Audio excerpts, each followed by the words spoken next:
Thank you for tuning into Inflection's Crowdsource Recap. This session was all about how to empower leaders and build inclusive support systems to refuel and recharge for the rest of the school year. Keep watching for key insights presented by David Brazier, a co-pilot with Inflection's coaching program, and Ling Dang, a facilitator at Inflection. So just a little bit of reflection for myself. During my tenure as a school leader, I found that one of the greatest forms of self-care was actually forming a collaborative leadership team. And I included in my team at the time, things were pretty different. This was a long time ago, but my department chairs, people who were leading programs, assistant principals, of course, head counselor, those kinds of people. And I developed a lot of really strong professional friendships during that time. And as a result of trying to work with a wider team. And what that did for me is that there were times when I was feeling extremely stressed or anxious or just down. And I would say, forget what's on my desk. I'm going to go wander around school and find some friends. And it always helped me feel a whole lot better to find people who are on the A team who I knew were pulling in the same direction as I was. And we cared about each other professionally and personally. So that's one way of seeing how self-care might correspond to what we do for collaboration. And so what we want you to think about is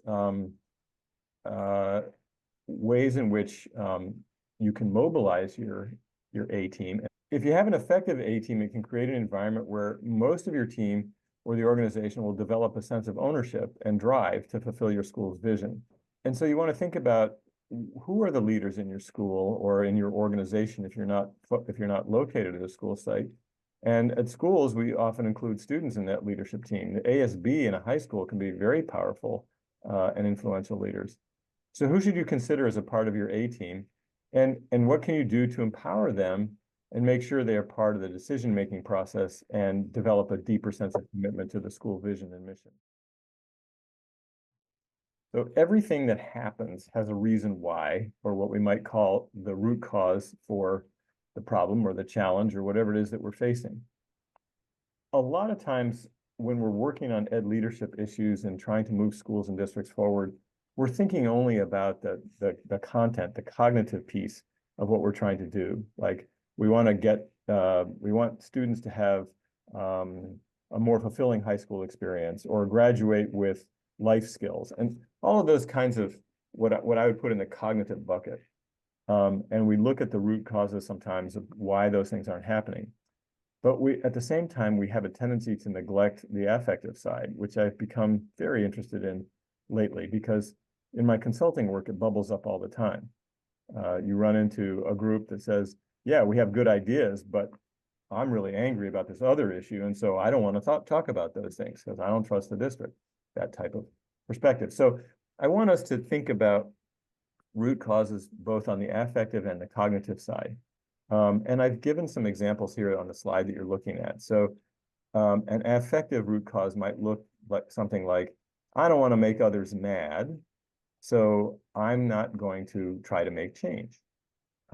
That's a feeling that I have. I don't like it when people get upset with me. Or another statement a little bit further down is that sometimes people are insulted when their input in a collaborative process doesn't seem to be valued by others, and their feelings get hurt. And we wonder why the collaboration isn't going so well. It's possible that cognitively, my team doesn't really understand the rules or norms of collaboration, like where do responsibility and accountability intersect, or the group is not aware of constraints that we're working under, so they lack some kind of knowledge. The main thing was that she identified an affective root cause and a cognitive root cause for difficulties in early childhood special education teaching in a mainstream setting. The affective, as I read it, is that there are people who come into the teaching roles and they've never done some of the difficult things before. I don't even understand what it is, but there are certain medical needs that special education students arrive with, and they're fearful about dealing with that sort of thing. on the cognitive side, they don't integrate special education needs in teaching well in their mainstream setting. So you have fear, you have lack of skills or knowledge, and you've got breakdown for special education students, which is really frustrating. And this cycles back to, it's very hard to collaborate with these folks when you've got all that going on. I'll speak for our group. Part of the root cause is that, there's a physical and mental health issue that is going on with the parent, while the kid is just, acts up a little bit sometimes. It's a kid, just doing his thing. I mean, obviously we want to do our best to serve the student, but we're battling like this, we have to set boundaries.